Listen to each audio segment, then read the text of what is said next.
Bonjour. L'évangile de Luc se fait l'écho d'une bien étrange question. En effet, Jésus demande à ceux qui sont autour de lui, je cite, « Le Fils de l'homme, quand il viendra, trouvera-t-il la foi sur la terre ?»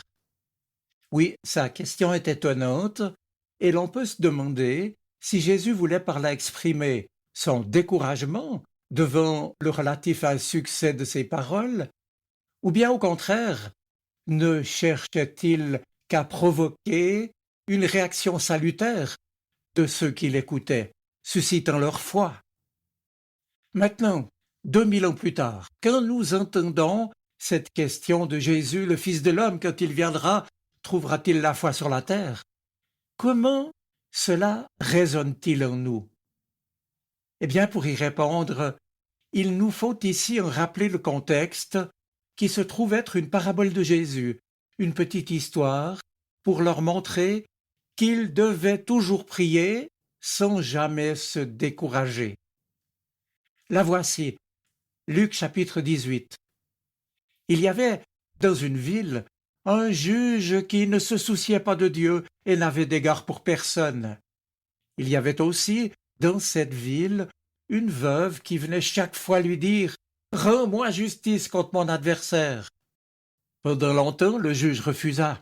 Puis il se dit « Bien sûr, je ne me soucie pas de Dieu, je n'ai d'égard pour personne, mais comme cette veuve me fatigue, je vais faire reconnaître ses droits pour qu'elle ne vienne plus sans cesse m'assommer. » Puis le Seigneur ajouta « Écoutez ce que dit ce juge indigne. Et Dieu, lui, ne fera-t-il pas justice à ceux qu'il a choisis quand il crie à lui jour et nuit? Tardera-t-il à les aider? Je vous le déclare, il leur fera justice rapidement.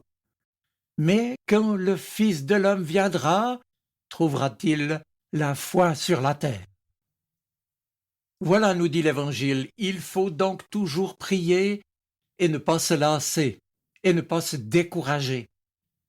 Ici, il est bel et bien question de foi. Prier, c'est croire, c'est avoir confiance. Et Jésus illustre son enseignement au travers donc de l'exemple de cette femme sans droit qui devient le modèle de la femme courageuse, qui n'est pas prête à accepter les choses telles qu'elles sont ou telles qu'elles ont toujours été. La veuve ne s'est pas résignée au refus d'intervenir du juge. Elle a continué de demander jusqu'à ce qu'elle soit exaucée. Dans la société antique, les veuves faisaient partie des personnes les plus vulnérables socialement parlant, car elles ne bénéficiaient pas de protection masculine. Cette veuve poursuit donc le juge de ses réclamations jusqu'à ce qu'elle obtienne ce qu'elle attend. Et pourtant, elle aurait toutes les raisons de se décourager. Sa cause paraît bien perdue d'avance, puisqu'elle a eu la malchance de tomber sur un juge qui finalement se moque éperdument de la justice. Mais elle s'obstine, sans doute parce qu'elle ne peut pas faire autrement. Si elle importune le juge, c'est parce qu'elle est dans le besoin. Et on retrouve ici la fameuse béatitude de Jésus en Matthieu 5. « Heureux, vous les pauvres, le royaume de Dieu est à vous. » Oui, mes amis, la première condition pour participer au royaume de Dieu, c'est de reconnaître notre pauvreté. Ainsi, de façon analogue, le Seigneur souligne que la persévérance dans la prière naît de la faiblesse et de la pauvreté. Pour durer dans la prière, si l'on peut dire, il est plus utile et efficace de s'appuyer sur notre faiblesse et notre pauvreté que sur nos capacités et richesses humaines ou spirituelles. En effet, notre persévérance naîtra de la reconnaissance de notre dépendance envers Dieu notre Père. Nous avons besoin, nous vivons de sa grâce. La pauvreté de cœur nous fait reconnaître nos manques et nos besoins et la capacité du Seigneur à combler ses manques et ses besoins. La veuve sait que le juge, même injuste, est le seul qui peut lui rendre justice. De même, mais évidemment autrement, nous reconnaissons que nous dépendons fondamentalement de Dieu dans notre vie. Il en est l'origine, le terme, le sens. Certes, face à nos besoins et à ceux de la plupart de nos contemporains, nous sommes impuissants, incapables de les satisfaire.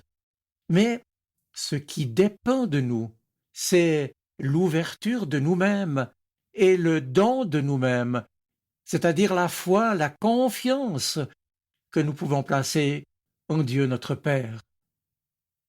Bien sûr, il nous est arrivé à tous de prier avec insistance sans être exaucés, et nous avons éprouvé de la frustration en nous demandant « Mais alors, à quoi ça sert que je prie? Seigneur, n'entends-tu pas mes demandes? Pourquoi ne me réponds-tu pas ?» Et c'est vrai que parfois, la tentation est grande d'abandonner la prière, de laisser tomber. Dans cette histoire, Jésus ne dit rien du litige qui mettait cette femme en situation de précarité. Mais son message nous montre que c'est par la prière, par la foi, que cette femme reçoit la force d'aller vers le juge. C'est la prière et la foi qui vont l'accompagner aussi dans ses épreuves et qui lui donnent le courage de persévérer. Et la veuve revient à la charge avec persévérance, une fois, deux fois, plusieurs fois, autant qu'il faut. Et enfin, le juge concède à la supplication de cette femme qui l'ennuie. Il lui rend justice pour qu'elle ne lui casse plus la tête. Cela dit, on sait tous que la vie n'est pas facile, qu'un jour ou l'autre, nous devrons faire face à la maladie, à l'échec, à l'abandon d'un ami, à la perte d'un être cher, et j'en passe. Et aujourd'hui, avec tous les événements que nous sommes en train de vivre dans notre monde, notre société vit dans une grande inquiétude. Mais une chose est certaine, Jésus est venu par amour sur la terre pour réaliser la mission que le Père lui a confiée, à savoir apporter le salut. Raison pour laquelle il nous demande de ne pas nous décourager, mais de prier avec obstination, avec persévérance. Quand tout semble perdu, quand la foi elle-même semble disparue, quand la société semble aller à sa perte, Jésus nous dit « Priez sans vous décourager ». La veuve aurait eu toutes les raisons de se décourager. Sa cause semblait perdue d'avance, mais elle s'est obstinée parce qu'elle savait que sa cause était juste. Elle n'en a pas douté un instant. Le Fils de l'homme, quand il viendra, trouvera-t-il la foi sur la terre? Nous demande Jésus. Et par rapport à ce que nous vivons aujourd'hui, comment allons-nous réagir? Abandonner, baisser les bras? Être simplement amers et déçus de ce monde? C'est vrai que notre situation humaine actuelle est parfois tout à fait comparable à la précarité et à celle de la veuve, puisque dans beaucoup de choses, nous nous sentons privés, nous aussi, de possibilités d'agir pour le bien et pour la justice. Et pourtant, nous sommes appelés malgré tout à nous inspirer de l'attitude de la veuve de la parabole, c'est-à-dire à ne pas lâcher prise, ne pas arrêter de prier.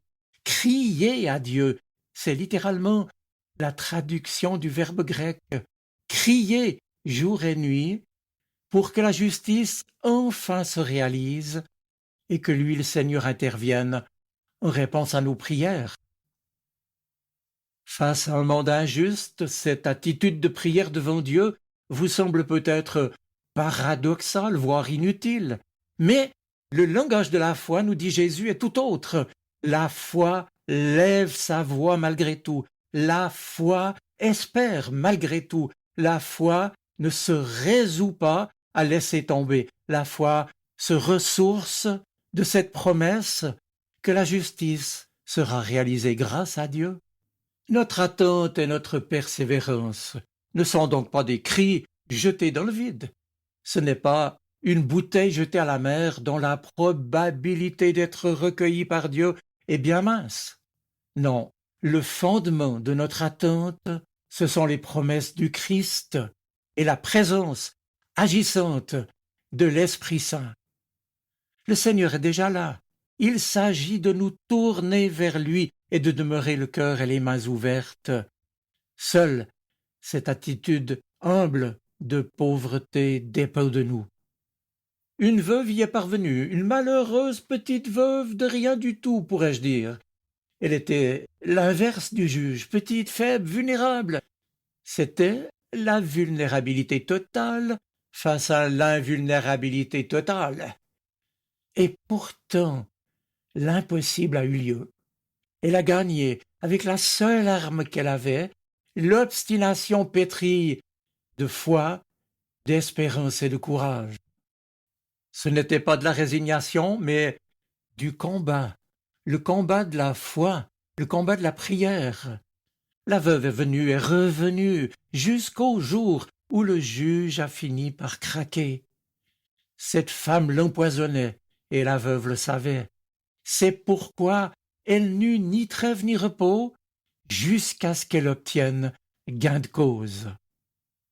Alors nos prières et notre foi ne vont-elles pas triompher quand elles ont devant elles non pas la cuirasse d'un juge injuste, mais un Père qui nous écoute avec bienveillance, avec tendresse, lui qui est miséricordieux et bon, qui aime ses enfants, qui connaît leurs souffrances, qui prend soin des siens et qui a promis de leur venir en aide et un jour de les délivrer totalement et définitivement. Ainsi, mes amis, la parabole de la veuve, de cette femme courageuse, nous motive à être courageux dans la prière, dans la foi et dans notre engagement. C'est ce que cette femme nous apprend. Si nous persévérons dans cette attitude, assurément, le Fils de l'homme trouvera, grâce à nous, la foi sur cette terre. Je vous souhaite une bonne semaine. Soyez bénis. Amen. Sa parole résonne dans mon cœur. Elle est vivante, elle parle. Elle m'aide à choisir, m'illumine. Elle est vivante, elle est poignante, elle touche mon cœur.